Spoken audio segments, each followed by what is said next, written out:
¿Qué tal, gente? ¿Cómo andan? ¿Cómo andan por ahí? ¿Todo bien? Bueno, gente, hoy tenemos una nueva sección, sí, otra vez. Nueva sección, no, la sección que estamos acostumbrados a tener. Te conozco en 25, ¿sí? Hoy con César Moreno, referente de la UCD de San Miguel. Me presento ante todos, mi nombre es Emanuel. Y vamos a estar compartiendo por los próximos 25 minutos una entrevista con César. Llega. ¿Cómo andan todos por ahí? ¿Con frío?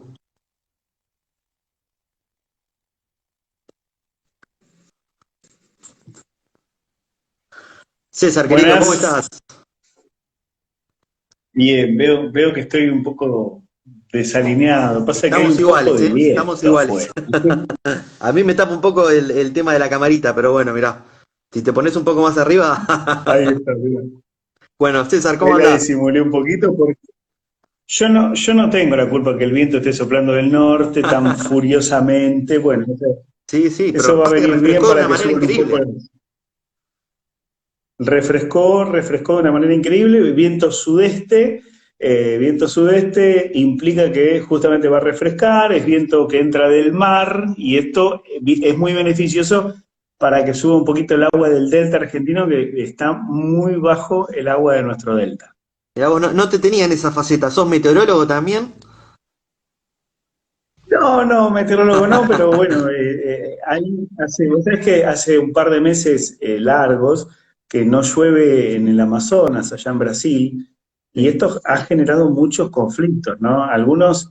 Hay un rumor, aprovecho esto para contar, ¿no? Hay un rumor que es como que en Brasil están cerrando las compuertas y por eso el Paraná está sin agua, y el que dice eso porque no entiende que hay tratados internacionales y Brasil no decide cuándo se cierra y cuándo se abre las compuertas, sino que tiene que ver con un ciclo normal, pero en este caso no está lloviendo en el Amazonas, entonces no hay agua en los ríos, está complicadísimo el Claro. tema, realmente complicadísimo, porque los barcos no pueden navegar, porque no pueden salir, a ver, cosas tan sencillas que parece una tontería que no haya agua, pero esto es una catástrofe, porque por ejemplo, cuando no hay agua, la lancha de almacenera, que es la lancha que anda por las islas del delta, vendiendo leche, vendiendo Sí, carne, vendiendo papas, no puede salir, porque no sale del puerto porque no hay agua.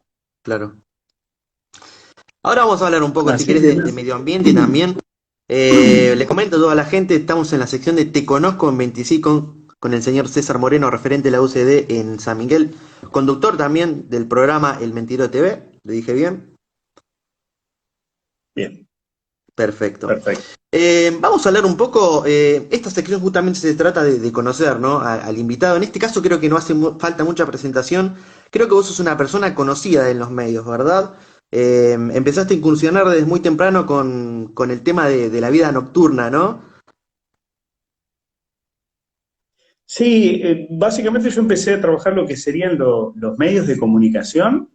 Empecé a trabajar a los 16 años en radio y bueno, desde ahí seguí, desde pasando por, qué sé yo, Canal 13, Canal 7, lo que se llama la TV pública, por distintos lugares. Es cierto que en esta zona, en nuestra región, ¿no? Lo que es la zona noroeste, lo que es San Miguel, Moreno, José Cepaz, bueno, en fin, resumamos, es cierto que ha tomado mucha notoriedad ese programa que hice, que tuvo que ver con los espectáculos nocturnos en todos sus aspectos, desde bares, boliches, teatros, y es cierto que eso es lo que la mayoría de la gente conoce, pero bueno, fue apenas un 5% de todas las actividades que he realizado y la verdad que lo disfruté muchísimo, lo disfruté muchísimo. Pero no solo eso, sino todas las cosas que hice en el ámbito laboral lo disfruté porque no concibo la vida en hacer algo que uno no esté disfrutando. Realmente creo que todos los seres humanos debemos enfocarnos en aquellas cosas que disfrutamos y tratar de pelear lo que queremos, lo que creemos en aquellas cosas que disfrutamos. Entiendo que a veces las situaciones te llevan para otros lados, pero es importante tratar de creer en uno y a veces, aunque los resultados no nos estén acompañando, seguir apostando a lo que uno quiere. Contame un poco cómo ayudó un poco todo esto, ¿no? El tema de estar vinculado a lo mediático, para que vos hoy en día estés volcado un poco más a lo que es el tema de la política. Mira, si, a ver si entendí. Si la pregunta tiene que ver con por qué me metí en la política, teniendo esa tranquilidad de estar en los medios y de ser un tipo. Entonces, cuando vos estás en los medios y haces algo popular, sos querido por todo el mundo. Cuando te metes en política y sos puteado por todo el mundo. Entonces, ¿por qué cambiar ser querido por ser puteado? ¿No? Es una buena pregunta, ¿no?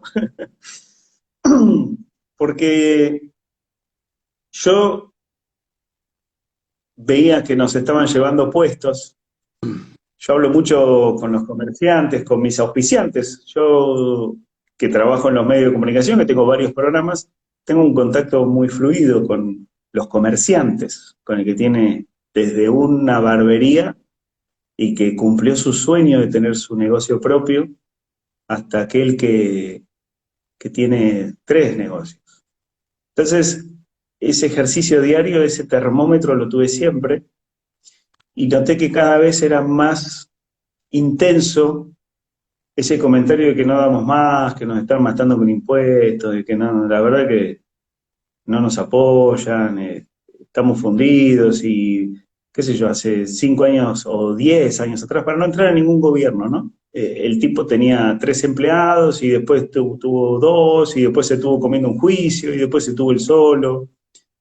Y, viste, es como que te iban asfixiando, te iban violando en el camino. Entonces, yo que nunca fui indiferente al dolor ajeno, me sentí también dolido por ese tipo de injusticias, cuando yo además que capaz que a la mañana estoy comiendo en el fondo de José Cepaz y a la noche estoy comiendo con los más millonarios de San Miguel, entendía que ese proceso hacía que solamente progresen los políticos. Y los veía a ellos cada vez más millonarios y a mis amigos o a mis auspiciantes cada vez más embargados. Y hay gente que después de haber trabajado 30 años de su vida estaba en el punto cero de partida. Entonces, la pregunta es, ¿cómo ser indiferente ante esta injusticia? ¿Cómo ser indiferente? Para mí es imposible. Me imagino Por eso me habrás metí en vivido política. en flor de piel, ¿no? El tema este que vos me mencionás por tu vinculación, ¿no? Con toda esta gente, con emprendedores, con trabajadores. Contame un poco en el contexto de lo que fue la pandemia, ¿sí? Me imagino habrán hablado mucho. Contame un poco qué es lo que dice la gente, ¿no? Referente al tema de las restricciones y bueno, todas estas cosas que obviamente perjudicaron al sector laboral. Bueno, la pandemia tiene varios análisis y varios puntos de vista. Por un lado, tenés aquellas personas que creen que todo lo que está en la televisión es verdad. Entonces, si lo dice la tele, porque es verdad. Si la tele dice que hay que quedarse en su casa, es verdad. Entonces tenés el análisis de esa persona. Después tenés el tipo que tiene un negocio y que ya venía cagado a palo. Y de repente le cerraron el negocio. Bueno, él sabe que un mes, más o menos, ¿viste? Se la banca, habla con el del alquiler, le dice, che, mirá, te puedo llevar la mitad. Si esto lo llevas a 4 meses, ya la cosa se cambió de color. Entiendo que la pandemia es algo que vino de manera disruptiva, sorprendió y que había que descifrarla. Entonces, el tema de la cuarentena en el inicio principal de la cuestión, entiendo que era algo que había que hacer, era necesario. Nosotros tuvimos el periodo ventana de que del otro lado del hemisferio ya se había declarado 6 meses antes. Entonces nosotros teníamos una información, teníamos ese periodo ventana de ventaja para saber qué es lo que estaba pasando del otro lado. Para Distinto fue comprender un allá poco el que contexto, golpeó en claro. primer lugar. Claro. Acá se hizo esa cuarentena, cuando llegó el primer caso se hizo una cuarentena, nos encerraron a todos y estuvo bueno porque imagínate, ellos se manejan mucho con encuestas, ¿no? El gobierno, entonces la imagen fue positiva, la gente dijo, ay, que viene el presidente nos está cuidando, qué bárbaro, sí, estamos todos con él, y pasó un mes y bueno, ok, la gente necesitaba salir y seguían las restricciones y bueno, hasta que llegó un momento que la evidencia no los estaba acompañando. Estamos encerrados, sigue habiendo cada vez más casos. ¿Por qué no nos permiten trabajar con protocolos? Ya sabemos cómo funciona la enfermedad. ¿Por qué en vez de cerrarnos a nosotros el negocio, por qué no salen ustedes a testear? Porque si hay una pandemia, yo entiendo que hay que tomar medidas extraordinarias. Lo que no entiendo es que dentro de esas medidas extraordinarias, el gobierno no tome medidas extraordinarias. ¿Cuál hubiera sido esa medida? Salir a testear. Vos no podés encerrar a los enfermos y a los sanos. Encerrar a los enfermos. Y para encerrar a los enfermos necesitas salir a testear. Necesitas identificar dónde está. Pero no testearon. No testearon, no quisieron comprar los testeos. Había que. Chile en su momento propuso que Argentina y Chile compren testeos de manera masiva, pero no lo compraron porque esto hubiera sido transparente. Y como este gobierno no es transparente, todo se hace de manera medio rara, entonces no convenía comprar con Chile, porque no iba a haber una vuelta, un retorno, una coima, algo a favor. Entonces, no testearon. Nos encerraron a todos, nos volvieron locos, nos fundieron. Para mí el manejo fue malo, tratando de ser concreto. Creo que el tiempo está a favor nuestro hoy, así que puedo hablar un poquito más. El gobierno manejó mal la pandemia porque encerró a todos, a los enfermos, encerró a los sanos, encerró a aquellos que podían llegar a trabajar con precauciones. Vos fíjate una papelera, explícame por qué una papelera que vende bolsas, por qué tenía que bajar la persiana. La bajó y trabajaban casi como narcotraficantes, escondidos, con la persiana ahí, media baja, golpeame, andá, y yo te la llevo a mitad de cuadra. Estamos todos locos, ¿qué nos pasó? ¿Qué nos pasó? ¿Qué nos pasó? Entonces, hay algo que se llama sentido común. Este gobierno no sabe lo que significa. Yo recuerdo en las primeras etapas, ¿no? De lo que fue el tema de la pandemia, eh, Alberto, bueno, salía como muy orgulloso, ¿no? Hablar de la Argentina, que era uno de los mejores países, ¿no? A nivel pandemia, porque no había logrado tanta cantidad de contagiados, ¿no? Y bueno, después justamente, después estas cadenas fueron cesando un poco, ¿no? Y bueno, después se empezó a hablar de la Argentina, pero para lo peor, como digamos, desde el lado de como lo peor, como de los peores contagiados, como de la peor situación sanitaria. ¿Vos creés que fue un poco así también, que fue, digamos, fue alterando esa situación? Sí, yo admito que le creí a Alberto, yo realmente le creí a Alberto, lo recuerdo como si fuese hoy, él con el pizarrón, Sí, explicando, y la comparación, incluso nos comparó con Suiza. Bueno, quiero contarle a Alberto que hoy Suiza está vacunando a los chimpancés, porque ya tiene vacunado prácticamente a toda su población. Y nosotros hoy estamos recibiendo donaciones de Estados Unidos. Estados Unidos nos donó apenas, lo digo irónicamente, apenas 3,5 millones de dosis nos donó.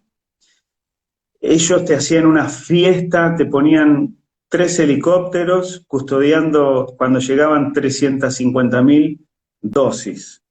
Y te ponían una caravana de más o menos 2 kilómetros entre la Policía Federal, la bonaerense y la municipal de cada distrito. Con un helicóptero que custodiaba desde arriba la gente y todos los camiones de Andreani tocando bocinas. La gente al costado de la ruta aplaudiendo. Eso se llama populismo. Y es lo que nos hundió. Porque con Víctor Hugo, haciendo el relato de la aerolínea yendo a buscar 350.000 dosis, cuando los demás países estaban vacunando a 1 millón de personas por día. Entonces eso se llama populismo. Está en cada uno si vos lo querés comprar o si vos querés decir, che, ¿qué están haciendo los otros países? A ver cómo estamos. Hoy te cuento esto. Hoy tenemos el 11 de nuestra población vacunada con 2 dosis. O sea, es que si vos comparás esto con el resto de la región, somos el país que peor manejó la pandemia. Uno de los 10 países que peor manejó la pandemia. O sea, vos tenés 199 países. Hay 10 en el ranking de los países con mayor cantidad de muertos por millón de habitantes, de menor vacunación. Acá, y vos escuchás, por ejemplo, lo que pasa es que el kirchnerista tiene algo en común con todos los kirchneristas, y es que niegan la realidad. Ellos te, pero ellos te niegan la ley de la gravedad. Ahora, te dicen a vos que te tire del piso 9, ¿eh? Dicen, tirate del piso 9, no, pero si me voy a matar, no, no, la ley de la gravedad no existe, tirate, tirate, tirate. Pero ellos no se tiran. O sea, ellos hablan de, de la vacunación y de que hicimos un acuerdo con Rusia. Acá en Campo de Mayo vacunaron, hicieron experimentos con 60.000 personas y la vacuna nunca llegaron. Íbamos a ser los países el país que más vacuna iba a tener porque firmamos un acuerdo. Todo mentira, a ver si me entienden. Yo puedo estar mintiendo en lo que estoy diciendo. Les pido a ustedes, miren los datos, a ver si yo hoy, creo que es 17, ¿no? 17 de julio. Hoy tenemos el 11% de la población vacunada con 2 dosis. Les parecerá mucho a ustedes, a mí me parece que somos un desastre sanitario. En Europa la gente va a las canchas de fútbol sin barbijo. En Chile, que han puesto una vacuna que aparentemente es menos efectiva que que las varias que tuvieron, ya están empezando a dar la tercera dosis en Chile. Uruguay ya tiene más del 40% de la población vacunada con 2 dosis. Y algunos te dirán, bueno, sí, pero Uruguay tiene menos habitantes. Sí, está bien, pero estamos hablando en la proporción. ¿Se entiende? Estamos hablando en la proporción. Brasil tiene, si no me equivoco, 350 millones de habitantes. A diferencia de nosotros tenemos 45. Brasil ya vacunó a una Argentina entera con 2 dosis. O sea, esto es número, chequenlo, fíjense si yo les estoy mintiendo. O sea, discutan si quieren la ley de la gravedad, no pasa nada, está bien, ¿qué le voy a decir? Está bien, no existe la ley de gravedad y no tenemos el 11% de la población vacunada. Está bien, tenés razón, la verdad, sí, están fabricando la vacuna acá, sí, pero se la llevan a otro lado. Está bien, tenés razón. ¿Vos querés discutir o querés saber? Si querés saber, fíjate, chequeate. César, César, te traslado otra temática también, porque para el tema de la pandemia hay para hablar un montón, muchísimo. Recién con lo que decías, me hiciste acordar un poco a Milei, ¿no? Por el tema este de los kirchneristas y demás de lo que habla. Recuerdo esa frase de Milei que dice, este país está infectado de socialismo, ¿no? Me hiciste acordar un poco a eso. Contame un poco cómo es la relación tuya con Milei, con Esper. Bueno, la verdad es que yo los admiro muchísimo. Son dos personas de las cuales, cuando a veces uno se pone a escucharlos, siempre te dejan algo nuevo. O sea, vos creés que ya escuchaste todo y sin embargo los tipos dicen algo y decís, hijo ¿de dónde sacó eso? ¿Cómo sabe eso? ¿Viste? ¿De dónde lo sacó? Mira, hoy yo creo que los principales problemas que tiene la Argentina son las cuestiones económicas, no hay otra, ¿no? Y yo pienso que para cada problema, cada especialista, y no tengo ninguna duda que las dos mentes más brillantes de este país son Esper y Milei en cuanto a lo que es economía. Después, si querés, discutimos, pero en otra discusión, armemos otra discusión y discutamos los modales, discutamos si te gusta cómo habla, si habla Eso te iba fuerte a o habla preguntar un poco bajo. también. Pero Eso te iba a preguntar el tema. Milei, ¿cómo es digamos, personalmente, ¿no? Porque parece un hombre que verdaderamente se deja llevar por sus pasiones cuando habla. Pero bueno, me gustaría saber cómo es un poco en la intimidad, ¿no? En el mano a mano, que vos tuviste la posibilidad de estar con él, hablar con él. Contame un poco cómo es. Y por qué no también Esper. mira, te cuento de Milei. Pero esto de Latinoamérica que no salga, por favor, te lo pido. Eh, Milei es un tipo totalmente transparente. Y yo creo que en la vida uno se puede encontrar con muy poca gente que es realmente transparente. Milei es un tipo que si tiene que halagarte en público, te va a halagar, y si te tiene que enfrentar en público, te va a enfrentar, y en privado es igual. Él es auténtico. Yo, yo lo identifico a Javier Milei con el Google. ¿Viste que vos en el Google googleás y encontrás las respuestas de todo? Bueno, vos Milei, el otro día, por ejemplo, estábamos hablando y empecé a hablar de un versículo de la Biblia. El tipo dice, sí, claro, pero bueno, en el fascículo no sé cuánto, en el versículo tanto dice tal cosa. Y yo dije, no, no puedes saber también de la Biblia. Y tengo que decir, no, no, para.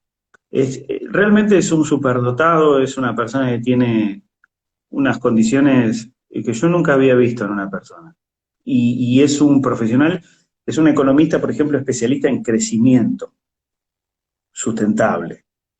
Y él encuentra esto que está sucediendo con nuestra movida y nuestra filosofía, porque esto no es una movida política, es una filosofía de vida que tiene que ver con el liberalismo, y me gustaría después que lo toquemos. Y él es un precursor en eso, él realmente es un tipo transparente, es auténtico. Lo que ustedes ven de Milei en televisión es lo que pueden ver de Milei cuando nos vamos cuando tenemos la oportunidad de compartir una mesa, una charla en algún lugar. Es un tipo totalmente transparente. Créanme que lo que ustedes ven y escuchan de Milei, créanme que es absolutamente auténtico.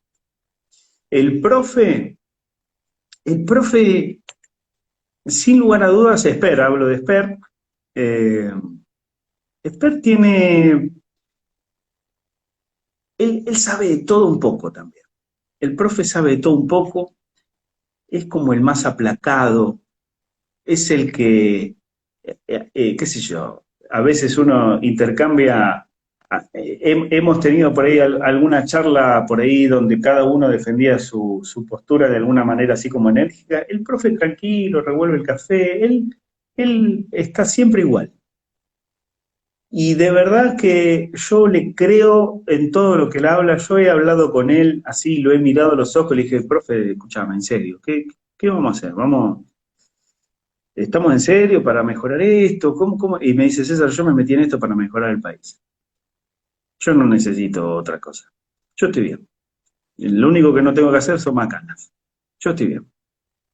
Así que ese es el profe. Yo muchas veces, porque ¿qué es lo que pasa? ¿Viste? Vos te vas para allá y te dicen, y te comen la cabeza, y te vas para allá y te comen la cabeza. Y yo he hablado con él y dije, che, aquel me dijo tal cosa. Y él te mira a los ojos y te dice, yo me metí en esto en serio, César, para mejorar el país.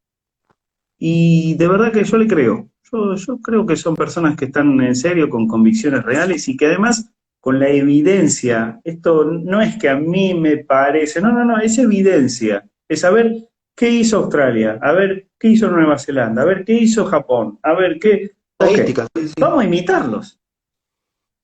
Imitémoslo. ¿Qué hizo este país? ¿Qué hizo aquel? Bueno, ok, ¿a qué le fue mal? A él.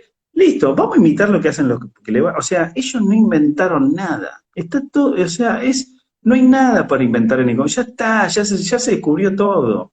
Los Nobel de Economía ganaron los premios sabiendo y estudiando determinadas cosas. Che, vamos a copiarlo a estos tipos que tanto Claro. estudiaron.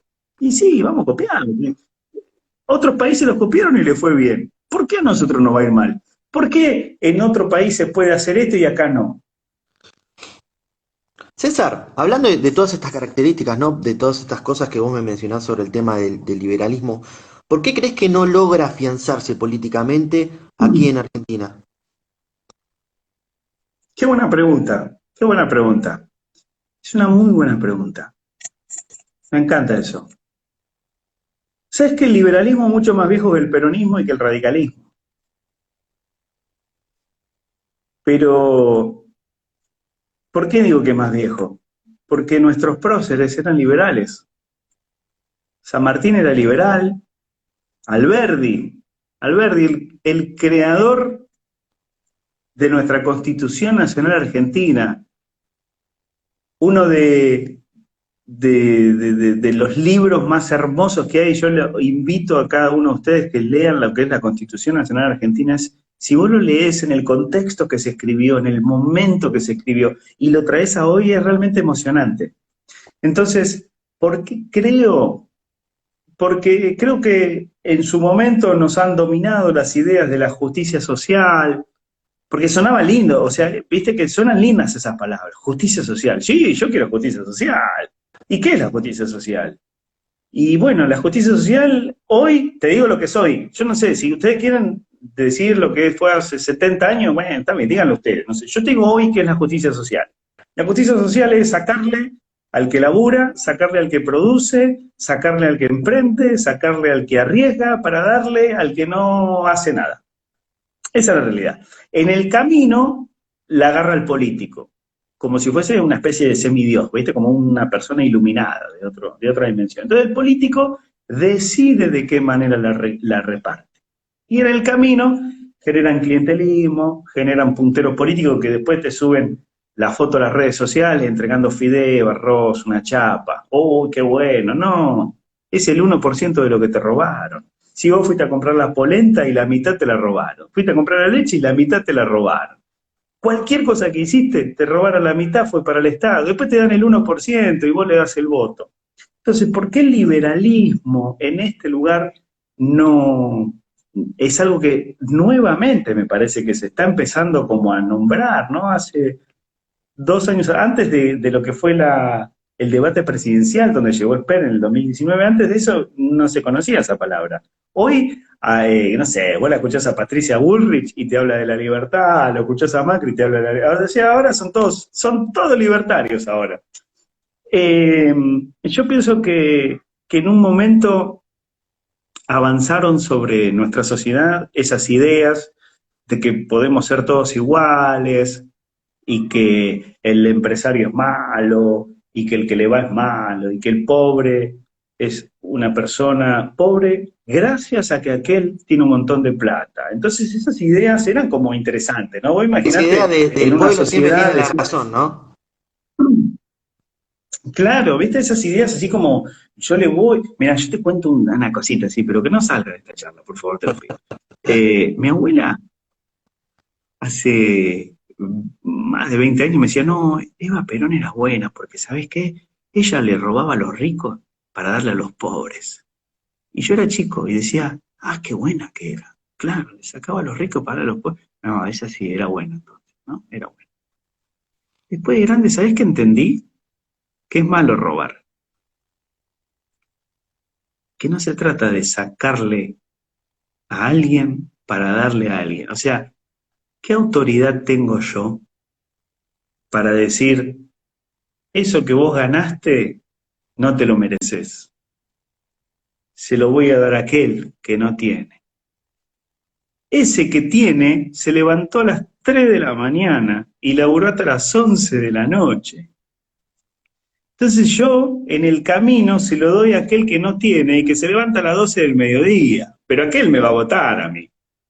Entonces yo en el camino agarro una partecita que me queda para mí, se la reparto a aquel y voy ganando votos y me voy adinerando y cada vez soy más millonario. Entonces, ese verso de la justicia social es nada más ni nada menos que ser un delincuente, porque implica sacarle al que produce para darle al que no hace nada. Yo creo que hay gente que realmente está fuera del sistema porque de verdad que el sistema lo ahogó, lo asfixió, pero no es porque sea un vago, es porque justamente eso de lo que estoy hablando ha fundido a todas las empresas. Si vos tenés hoy, imagínate vos sos un multimillonario en Estados Unidos y decís, a ver, quiero invertir en América del Norte, ¿no? Quiero en Sudamérica, quiero invertir en Sudamérica. ¿Qué opciones tengo? Te puedo asegurar que la última de las opciones que se te ocurre es Argentina, porque sabés que es inviable este país. No, me voy a Uruguay, que durante 6 meses no me van a cobrar determinados impuestos, me la hacen fácil.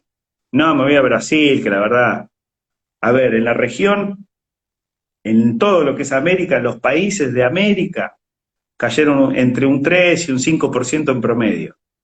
En Argentina caímos un 10%. Algo estamos haciendo mal, muchachos. No me lo di. Si quieres la discutimos, tirate el noveno piso, no te vas a matar, tenés razón. Listo, ya está, ya está. Hablando un poco de esto que vos me contás, ¿no? También, nosotros vemos que estas políticas que vos mencionás y que son llevadas a cabo son generalmente del frente de todos, ¿sí? ¿Por qué crees que no se puede llegar a lograr una alianza con el tema de Juntos por el Cambio? Con la gente, ¿no? De ese Claro. sector que, digamos, comparten en cierta medida algunos de los valores que vos mencionás. Sí, vos sabés que la gente en general a diferencia tuya, mía, por ahí que nos metemos así como a investigar de política, la gente está preocupada por pagar la luz, el gas, ¿viste? Tiene esa preocupación. Entonces no entienden, parecemos, pero no somos nada parecidos. Tenemos algunas cosas en común, pero muy poquitas. Esper propuso, ¿qué era lo que le decían a Esper? Vos sos funcional al kirchnerismo. Todo el mundo le decía, ah, sí, a vos te paga el kirchnerismo, vos estás jugando para el kirchnerismo, por eso estás acá, porque vos le sacás votos a Macri, los debilitas a ellos. Bueno, pero Entonces, también de los liberales eso era también algo se decía lo frecuente. mismo en un principio. Se decían como que, digamos, el macrismo, podríamos decirlo, la gente de Cambiemos, Junto por el Cambio, le era funcional en un montón de cosas al frente de todos. Eso también era una crítica que se hacía desde el liberalismo. Exacto. Bueno, nosotros creemos que tanto unos como el otro son iguales. Pero déjame que te responda esto, lo de la alianza. Entonces Esper propuso. Digo, ok, ok, ¿ustedes creen que yo soy funcional al kirchnerismo?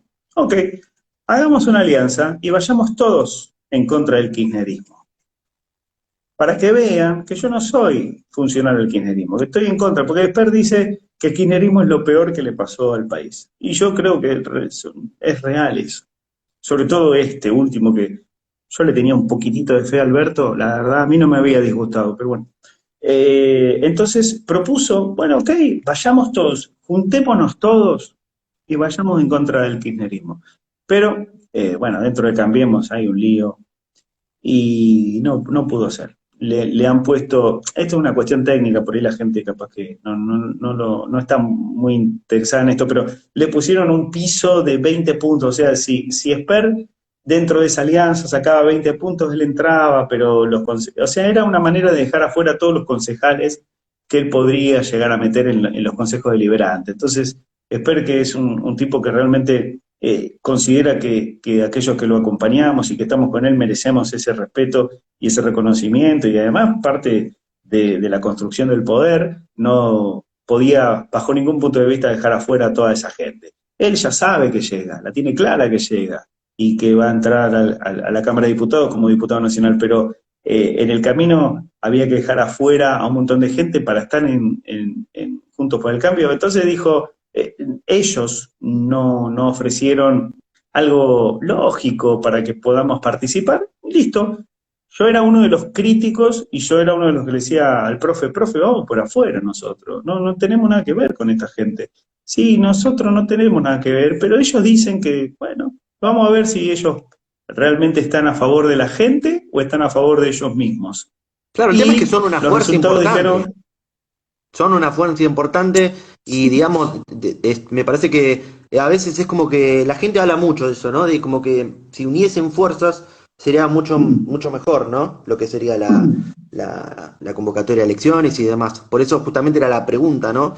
Pero bueno, vos me hablas un poco digamos, Juntos por el Cambio tiene una interna bastante complicada, ¿no? Gente que también mucho no se quiere, pero sin embargo está ahí, como en varios partidos políticos.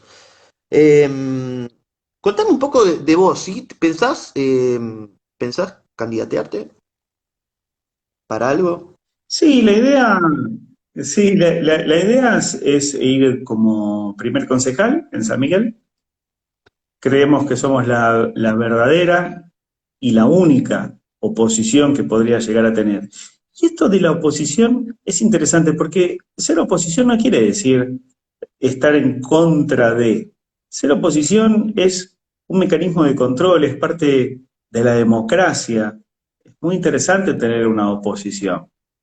Hoy, en muchos sectores de San Miguel, y cada vez se escucha más que el gran armador político que se llama Joaquín de la Torre, es el que elige quién es el opositor y demás, ¿no? Y además hasta los ayuda, para ser sutil. Bueno, yo no estoy en esa línea y me encanta eso, me encanta. Así que realmente sí, yo dentro de las aspiraciones estoy como para formar parte de esa verdadera, de la única oposición que existe en San Miguel. Bueno, es todo un sistema esto, ¿viste? Es todo entre ellos. Esto es entre ellos. Hasta se escriben el libreto de lo que se tienen que decir, lo que se tienen que poner en las redes sociales. O sea, che, ¿puedo poner esto? Sí, ponelo. ¿Viste? Bueno, está todo digitalizado. Es todo un circo, ¿no? Entre ellos, se matan de risa, se pelean y después el domingo están en la quinta. Entonces esto de ir en contra de ese sistema me parece fantástico, la verdad que me parece fantástico. Y bueno, y si la corporación logra bajarme por algún motivo y yo quedar afuera, estaré afuera, no hay ningún problema, con mucha más energía, por supuesto, para seguir enfrentando esto que yo me metí para cambiar, para tratar de despertar un poquito a la gente, porque no teníamos una tercera opción. Yo creo que tanto el peronismo como el radicalismo son lo mismo, no tienen mucho para ofrecerle a la gente más que esto que se está haciendo. Y nosotros creemos que hay una esperanza, pero hay que hacer otra cosa. Y tenemos que votar a otra gente, tenemos que votar a aquellos que saben lo que es el esfuerzo, lo que es fundirse, pagar una quincena, un alquiler, la luz. Los que hoy están no tienen idea, se desconectaron de la realidad hace un montón de tiempo. Ellos creen que estamos bien, ellos se pelean por estupideces, pero la gente no tiene para comer en la casa. Y la gente no quiere fideo ni arroz, la gente quiere laburo. Y no se lo dan, porque no se lo van a dar. Porque darle trabajo a la gente es quitarle poder a ellos mismos.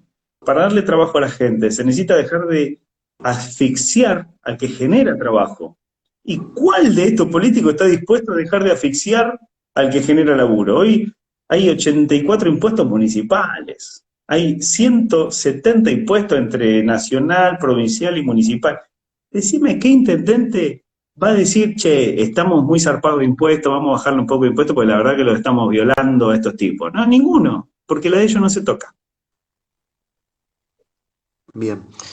Bueno, César, ya se nos está acabando el tiempo. Muchísimas gracias por esta entrevista, gracias por el tiempo, ¿sí?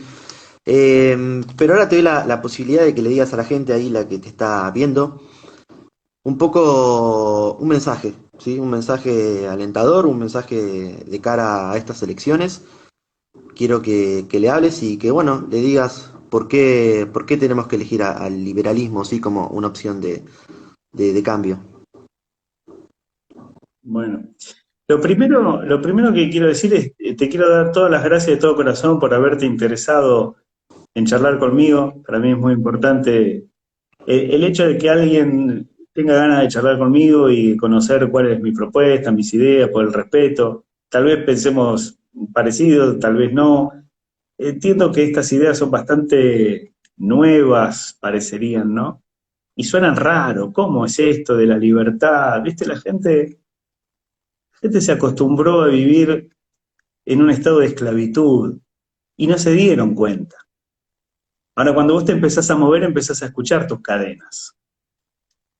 Entonces, hay un momento en el que tenemos que decir, yo necesito del político para salir adelante. O sea, nos han hecho creer que somos un grupo de deficientes mentales que necesitamos que ellos decidan lo que nosotros queremos, que ellos decidan a qué hora tenemos que cerrar, a qué hora tenemos que abrir, a qué hora tenemos que entrar, a qué hora tenemos que salir, con quién tenemos que comercializar, cuánta plata le tenemos que dar de la plata que nosotros comercializamos. Hoy vos vendés un auto y hay un 5% que lo tenés que dar al Estado. Vos pones un negocio, pusiste el cartel en la puerta de tu negocio y le tenés que pagar al Estado. Estacionaste el auto en la puerta de tu negocio y le tenés que pagar al intendente. Construís una casa, le tenés que pagar. La querés demoler, pagale. Este es el estado de esclavitud mejor disimulado de la historia de la humanidad. No nos hemos dado cuenta, mis amigos, pero pagamos solamente para subsistir. Y en el camino los únicos que progresan son los políticos. El liberalismo lo que propone es quitarle ese poder a los políticos. Porque cada poder que uno le quita al político es un poder nuevo que se lo va adquiriendo el pueblo. Y desde nuestros próceres, desde San Martín, desde Alberti y tantos más, ellos lucharon por la libertad del pueblo. Y fuimos libres. A San Martín, antes de cruzar los Andes, el general Pueyrredón, cuando San Martín estaba a punto de cruzar la cordillera de los Andes, San Martín le envía una carta pidiéndole más caballos, más municiones, más soldados, más abrigos. Y el general Pueyrredón, el general San Martín le pide eso, ¿no? El general Pueyrredón le responde, imagínate que en ese momento iba un tipo a caballo, tardaba, no sé, 2 meses hasta llegar a Buenos Aires, lo que era el virreinato del Río de la Plata, y el tipo le respondía y tardaba otro mes y medio en volver, ¿no? El general Pueyrredón le responde, general San Martín, esto lo pueden googlear, ustedes sabrán después buscarlo a ver si yo les miento o no. Dice, general San Martín, acá le envío la mitad de las municiones que usted me pidió, la mitad de los soldados, la mitad de los abrigos, de las mulas, de los caballos, y le pido por favor, general San Martín, no hinche más las pelotas, que lo que usted quiere hacer es imposible. El general San Martín le respondió, recibo lo que usted me envió, ya sé que lo que quiero hacer es imposible, pero es imprescindible. Todos sabemos cómo terminó.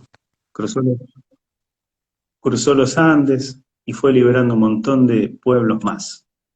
Lo que nosotros queremos hacer, algunos dirán que es imposible, pero créanme que es imprescindible, porque no vamos a tener retorno.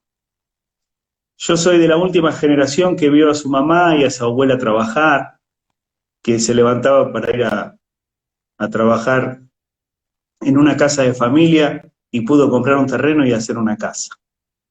Hoy en día esas cosas no existen, porque nos han hecho tan pobres. No es que las cosas aumentan, es que nos han hecho pobres. Y creo que tenemos una responsabilidad todos. Vos, que estás ahí mirando por de casualidad este video, yo, cada uno de los que hoy están caminando por esta tierra tenemos una responsabilidad. ¿Es esto o nos subimos a un avión, nos vamos a Ezeiza y probamos a ver qué pasa en otro lado? Yo me quiero quedar acá. Y creo que tenemos una obligación, conocemos el problema, lo identificamos, entendemos que este gobierno, el anterior, han hecho un negocio de la pobreza y del populismo, y creo que la gente se está despertando. Están pasando cosas muy interesantes, la gente realmente se dio cuenta que no alcanza, que trabaja y no alcanza, que es muy caro trabajar y es muy barato ser vago. Tenemos que romper con ese sistema y tenemos que ir por una Argentina grande, una Argentina próspera, una Argentina que deje de manguear y que empiece a ofrecer. Bueno, César, nuevamente muchísimas gracias. Para la gente que se enganchó recién, estuvimos hablando con César Moreno, referente de la UCD en San Miguel. A toda la gente le recordamos que van a poder ver esta entrevista, ¿sí? En el sector de historias, ahí lo vamos a estar subiendo nada más en minutitos nada más. Así que bueno, sí, decime César. ¿Estuvimos bien? Perfecto, muy bien. ¿Sí? Aparte, no salieron a la ¿Me parte de vas a los votar? procesos, lo más importante. Escuchame, disimulamos el tema de la peluquería hoy. Tal cual. Bueno, un saludo y gracias de verdad por la Bueno, buena onda. César, La verdad que ha sido un muchas placer gracias. esta charla.